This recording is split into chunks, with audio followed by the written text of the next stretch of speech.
आपके सभी नेता पूरी बीजेपी कह रही है अब की बार 400 पार, और कांग्रेस कह रही है कि ये सब लोग जो है राम के सहारे 400 पार का वो दे रहे हैं, राम के सहारे। अच्छी बात है, किसी का सहारा हो, जनता जिससे प्रभावित हो।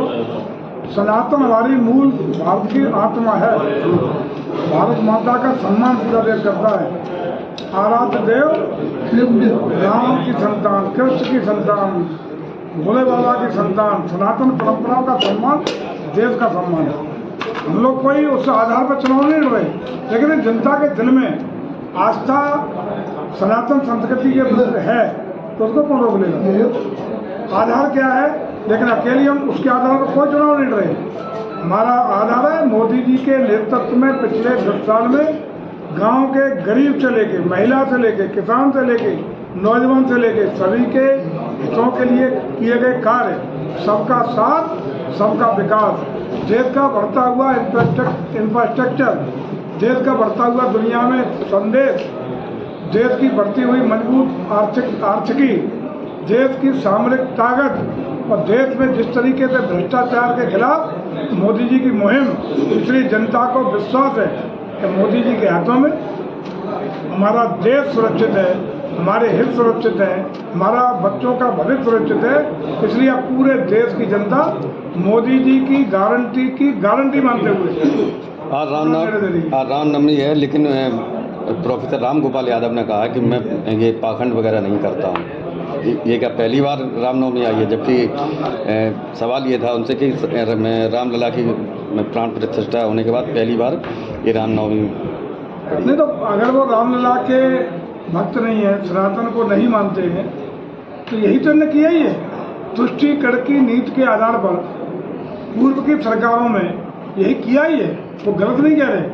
उन्होंने राम भक्तों पर गोली चलवाई, कासे को गोली चलवाई, कांवड़ यात्रा पर रोक लगाई, और यहाँ तक नहीं रुके। पिछले 5 साल में किसी भी सनातन संस्कृति के किसी पर्यटन स्थल पर कोई काम नहीं हुआ, कब्रिस्तानों की बाउंड्री के अलावा कोई काम नहीं हुआ। यही तो किया ही है। प्रियंका गांधी कह रही कि ऐसी कौन सी मशीन है इनके पास जो पहले से ही कह रही 400 आएंगे, अगर ईवीएम में कुछ गड़बड़ी ना हो तो ये 180 तक सिमट के रह जाएंगे। जनता की मशीन हमारे पास है, मतदाताओं के आत्मा की आवाज़ की मशीन हमारे पास है। जनता के बीच में देश के लोगों के लिए किए गए योगी जी के, मोदी जी के कार्यों की मशीन हमारे पास है। हमारे किए गए कार्य, सरकार की उपलब्धियाँ, 7 साल की प्रदेश सरकार की उपलब्धियाँ, 10 साल की आदरणीय मोदी जी की उपलब्धियों के आधार पर हम ये सुनिश्चित करके कह रहे हैं कि हम यूपी की 80 की 80 जीतेंगे और देश में इस बार 400 पार करने का काम करेंगे। छत्री राजपूत जो है काफ़ी नाराज़ दिख रहे हैं। आज प्रियंका गांधी के रोड शो में काफ़ी भारी तादाद में शामिल हुए। उनको किसी एक गांव के लोग, कहीं किसी को पट्टी लगी थी क्या? वो राजपूत से छत्ती पट्टी लगी थी क्या उन पर? सब पगड़ी बांधे हुए थे। पगड़ी तो किसी का यार रख दो टोपा। नहीं, मामला तो पगड़ी से ही उछला है। पगड़ी से क्या होता है? किसी के लोग किराए के लेके लाकर पगड़ी रख दो चांद पे। कभी भी छत्री अगुवाई करता है भाजपा के लिए, अभी से नहीं, ट्रेडिशनली। हमारा छत्तीस समाज हमेशा भारतीय जनता पार्टी के साथ था, भारतीय जनता पार्टी के साथ है और भाजपा के साथ पूरी ताकत के साथ न सिर्फ रहेगा बल्कि हर चुनाव में अपना नैतिक और व्यक्तिगत सीधा सहयोग और नेतृत्व देने का काम करता है। आपने 96 के इलेक्शन का जिक्र किया, क्या इस बार भी जिस तरीके का वो कांटे का मुकाबला हुआ था, क्या वैसा ही माहौल? इस बार कोई कांटे का नहीं होगा, इस बार एक तरफा होगा, कमल खिलेगा, भगवा लहराएगा। और अभी तो कांटे का मुकाबला जो दिख रहा है, 4 दिन बाद आटा कांटा साफ, सैफई वाले बंडप होकर भाग जाएंगे। देख लेंगे कल प्रोफेसर राम गोपाल जी के जिस तरह के पागलपन के बयान थे, मैं यहाँ कह रहा हूँ पागलपन के बयान, कि जिनको महाराणा प्रताप में ही सारी मूर्तियों महाराणा प्रताप दिखाई दे रहा हूँ, जिससे समाज की सभी मूर्तियाँ, जिसको वो पीडीए कहते हैं उनकी भी, जिनको वो दलित कहते हैं उनकी भी, जिनको वो अगड़ा कहते हैं उनकी भी, सभी महापुरुषों की मूर्तियाँ में अगर महाराणा प्रताप उन्हें इसलिए दिखाई पड़ते हैं कि उन्होंने मुगल मानसिकता के खिलाफ अगर उनका भाला सैफई की तरफ है तो इतने भयभीत है वो कि सब मूर्तियों में उन्हें अगर महाराणा प्रताप दिखाई देते हैं तो एक बौखलाहट है। राम गोपाल यादव ने कहा कि मोहन यादव के आने से कोई फर्क नहीं पड़ेगा, उन्हें जानता कौन है।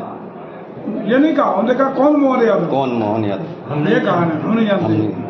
उन्हें जानता कौन। आदरणीय राम गोपाल जी को जरा पूछो कि रोटी कब तक खाओगे मुलायम सिंह की नाम पे? मुलायम सिंह के नाम की रोटियां बहुत खा ली, तुम अपनी पहचान बनाओ, तुम क्या हो? ये रोटियां ज़्यादा दिनों तक नहीं खा पाएंगे, अपनी पहचान कार्यों के आधार पर बनानी पड़ेगी। मोहन यादव जी सूर्य के ऊपर थूकने का, क्या सूर्य पे ज़्यादा थूको अपने ऊपर गिरेगा? उत्तर प्रदेश के समान राज्य, मध्य प्रदेश के सम्मानित मुख्यमंत्री उनको कह रहे हैं मैं कौन मोहन यादव?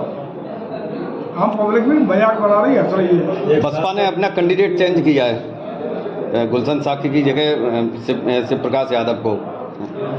इससे क्या आपको लग रहा है? क्योंकि वो तुरंत ही गुलशन यादव जो है डिम्पल के नॉमिनेशन के साथ ही समाजवादी पार्टी में शामिल हो गए। देखिए, ये विपक्ष का अपना कौन लड़ेगा नहीं लड़ेगा इससे कोई सरोकार नहीं है। भारतीय जनता पार्टी का एक कार्यकर्ता कमल खिलाने के लिए हाथ पर बैठा है, कमल खिलेगा, भगवान लहराएगा, कोई लड़ेगा कोई नहीं लड़ेगा, इससे कोई फर्क नहीं पड़ता है।